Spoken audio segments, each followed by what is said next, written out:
This is 99% Invisible. I'm Roman Mars. Hello, beautiful homebound nerds. If I sound a little different, it's because I'm recording this at home. You might even hear some cars passing by. I'm not sick. Hopefully neither are you, but many of us are staying home so that we don't inadvertently become vectors to a virus whose impact we don't fully understand. This is the right thing to do. We are all part of one big ecosystem, and if any part of us gets sick, we all suffer. We are in this together. So my job in this world is to tell stories about all the thought that goes into the things most people don't think about.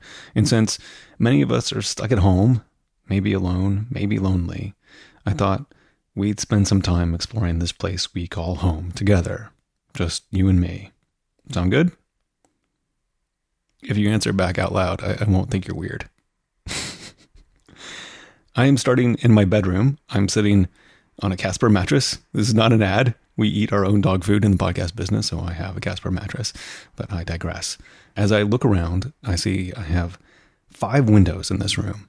Now, if I were in England or France or Ireland or Scotland during the 18th and 19th centuries, I would probably not want this many windows. That's because back then, the more windows you had, the more tax you paid. This was all variable from place to place and over time, but the principle was that a window tax was a good stand-in for a progressive income tax. The bigger the house, the more windows, the higher the tax you paid. When the window tax was instituted in 1696 in England and Wales, a home was taxed at a regular flat rate and then taxed an extra amount for each window over 10 windows that it had. Like I said, the number of windows and the amount of tax varied a lot over time, but the tax was pretty easy to assess by an outside observer. It was certainly considered easier to assess than an income tax, and so it persisted for quite some time, in some places into the 20th century. This had a funny side effect on architecture that you can still see today in some buildings in the UK and in Europe. There are many instances of window spaces that are completely bricked up to avoid a tax from 100 years ago. Now, if you passed one in your neighborhood, it means some tax cheat lived there a long time ago, or, an enterprising life hacker lived there, depending on your perspective. On a chest of drawers next to my bed sits an oscillating fan that I've had for about 35 years. It still works really well. It's a Windmere. I've done a little Googling, and honestly, I cannot tell you if this company still exists. The fan mostly points away from the bed. I just use it for white noise when I sleep. If I were in Korea, running a fan in an enclosed bedroom might be discouraged by older generations. There is, by some accounts, still a widespread belief in Korea that fans cause death. No one seems to know how this myth started. Maybe fans are just an innocent bystander to too many heat-related deaths, but nonetheless, the fear persists. I remember when I was a kid growing up in the southern U.S., I was told that if you slept with a fan blowing on you in the summer, you'd catch a summer cold, which is just as unfounded, but still, nowhere does fan equal death like Korea. Okay, I'm going to get up from the bed and let's go ahead and walk into the bathroom. Okay. All right, so there is the toilet. There's an extremely common misconception that the toilet was invented by a man named Thomas Crapper. Crapper, was a sanitation engineer and entrepreneur in the UK in the late 19th century that held a few patents, and he's credited with improving indoor plumbing for toilets. He was a good businessman, and by all accounts, he installed and sold a lot of plumbing supplies with the name Crapper and Company on them. No one is quite sure why he gets so much credit for the flushing toilet, but I think it's because his name was Crapper. Crap as a term for bodily excrement was already in use for decades before he made toilet parts, so sometimes destiny just smiles upon you. While we're here in the bathroom, let's wash our hands. That's good COVID-19 protocol. Soap is one of those inventions that is so monumental, it's hard to even fathom. It's so ancient, no one knows who first discovered it. There was a very good explainer on soap recently in the New York Times by Ferris Jaber. Soap molecules look like little sperm with a head that loves water and a tail that hates water. So when you put soap and water on your hands, these little soap tails find things that aren't water and they dig their tails in to try to get away. This breaks up bacteria and virus cell membranes and surrounds any debris with soap molecules and makes them easy to rinse away when more water and friction are applied. For the sake of your own health and for everyone else's, wash your hands regularly for at least 20 seconds. That is longer than you think. So pick a song to keep you on task. Long before I had you in my dreams, you came and captured my imagination.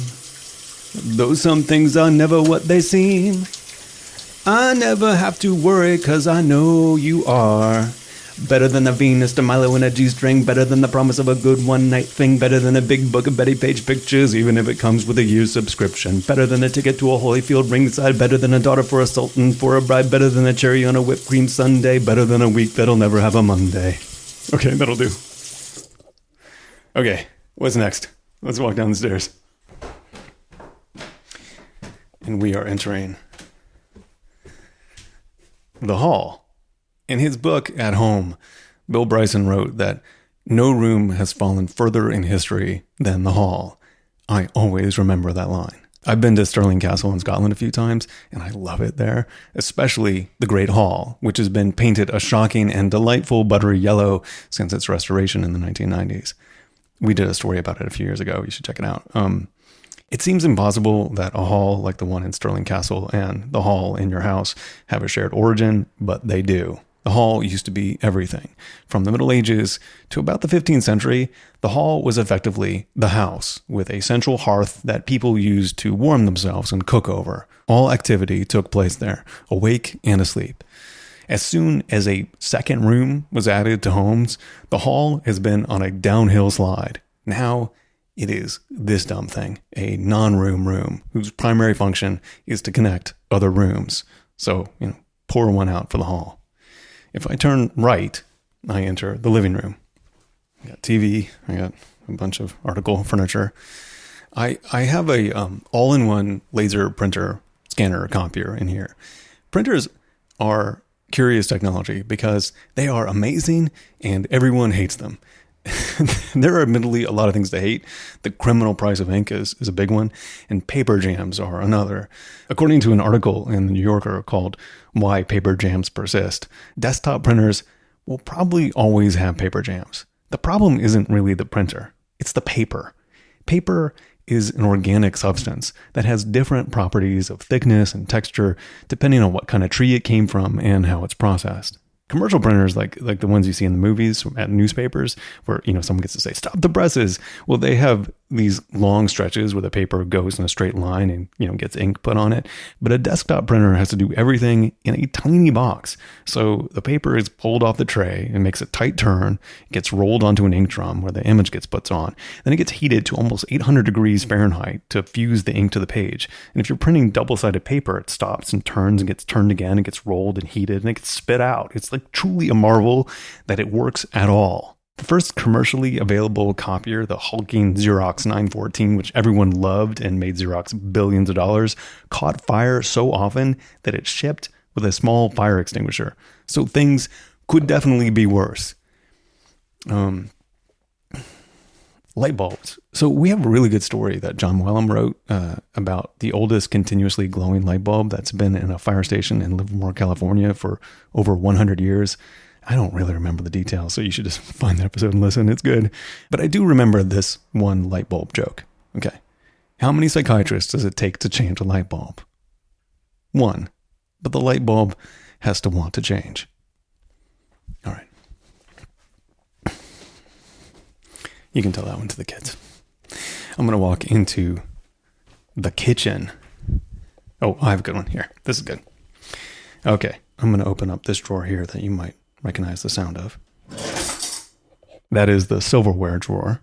I have spoons, knives, and forks in here. Of these 3 common pieces of cutlery, the fork is by far the most recent addition to the tableware family, by probably like thousands of years. Straight 2-pronged forks were used in cooking for carving and getting things off of a fire, but for a long time, they weren't on the dinner table itself. People used spoons, knives, and just, their fingers instead. Forks were introduced a few times, by fancy people, and they were often ridiculed for it, but they only really took off when they evolved to have a little bit of curve in them and the extra tines, so they could be more versatile for scooping and spearing small things on a plate. The curious thing about the evolution of the fork is how it changed the design of the knife. For millennia, table knives always had pointed ends for spearing food. But with the fork there, that function of the knife was redundant, so it could be eliminated. In 1669, King Louis XIV of France decreed all pointed dinner table knives illegal, to stop people from stabbing each other, which I guess was a problem then. So all new knives were made to have rounded tips, and all existing table knives were to be rounded off to reduce their potential for violence. This style of knife spread across the world, which is why knives in your drawer, unless they're a specialty knife, probably have blunt ends. Okay. So I'm going to save some stuff for the kitchen for the next time we do this, if we need to do this. And we're going to end up back in the living room at the record player after this. One of the things I love about vinyl records is that you can see how they work. A needle reads the vibrations in a groove. That vibration moves a magnet that interacts with a couple of electromagnetic coils, and the signal that's generated is amplified a couple times and it's sent to the speakers. If my phone stops playing music, there is no hope of me getting it to work. But if everything in the world fails, I have this fantasy that I can put together a crappy record player if I had to. And that gives me some measure of comfort. So I want to play the song Exit Without Saving by the band Beauty Pill from their album Beauty Pill Describes Things as They Are, which is where I got the name for this episode. Chad Clark is the lead singer and songwriter of Beauty Pill. Over a decade ago, his heart got infected by a virus that nearly killed him. Every sickness he's had since then has been a risk to his life and often involved him being hospitalized for days or weeks at a time. He has been blunt in saying that the new coronavirus would kill him if he got it. So, I know it's hard to go through this quarantine and act in the collective good when the action that we're all taking is staying inside and minimizing contact and not, like gathering 10 people to lift a car off someone. But taking care in this way is how we can do the most good. So you can help me lift a car off my friend Chad Clark, because I need him to stay in this world and keep making music. And what's amazing is, at the same time, we're lifting a car off your 70-year-old mom and the nurse working a 12-hour shift at the hospital. So, here we go.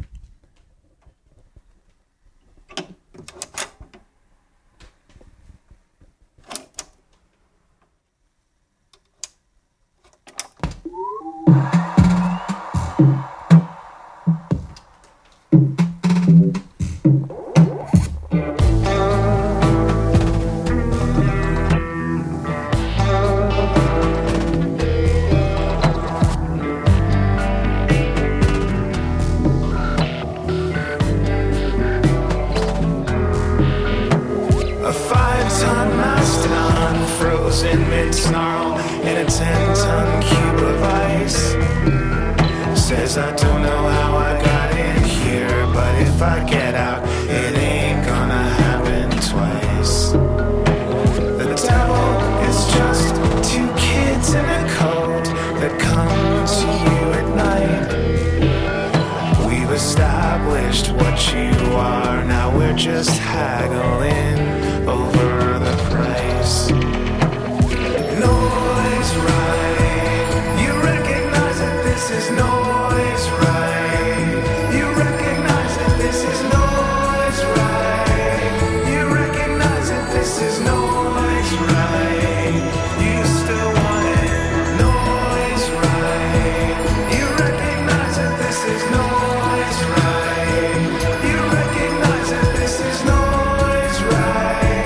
You recognize that this is noise right. You still want it.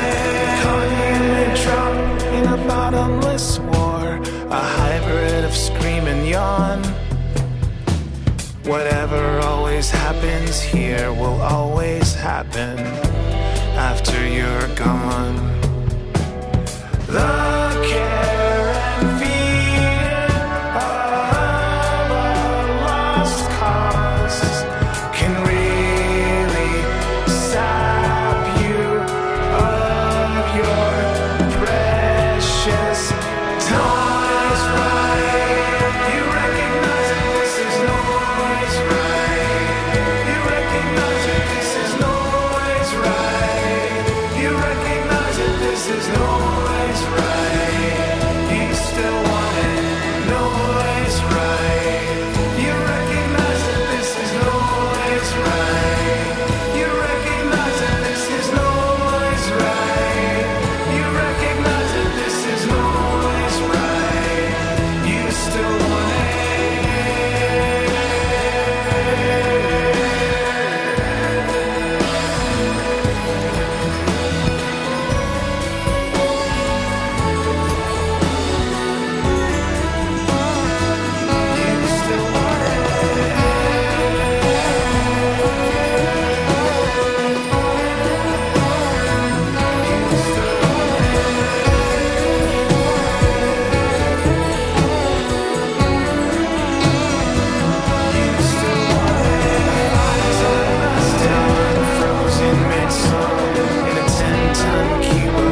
without saving. From Beauty Pill describes things as they are. It's available on Bandcamp, so you can buy it right now without leaving your house.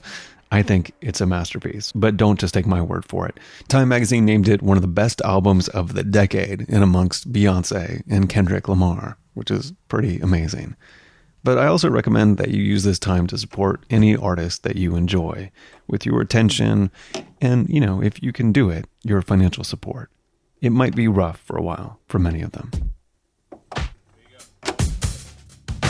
99% Invisible was produced this week by me, Roman Mars. We collectively are Avery Trufelman, Katie Mingle, Kurt Kolstad, Delaney Hall, Sharif Youssef, Emmett Fitzgerald, Sean Real, Joe Rosenberg, Vivian Leigh, Chris Berube, and Sophia Klatzker.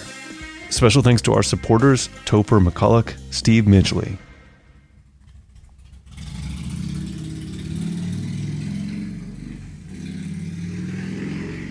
That Guy on a Motorcycle, Houston Fortney, it's so loud, Sarah Carrier, and DJ Shanty. We are a proud member of Radiotopia from PRX, a fiercely independent collective of the most innovative shows in all of podcasting. Find them all at radiotopia.fm. You can find this show and join discussions about the show on Facebook. You can tweet at me at Roman Mars and the show at 99pi.org. We're on Instagram and Reddit too. If you're looking for more stuff to listen to, we have hundreds and hundreds of stories at 99pi.org. Radiotopia from PRX. As one of my favorite broadcasters, Mark Kermode, says, everything will be all right in the end. And if it's not all right, it's not the end.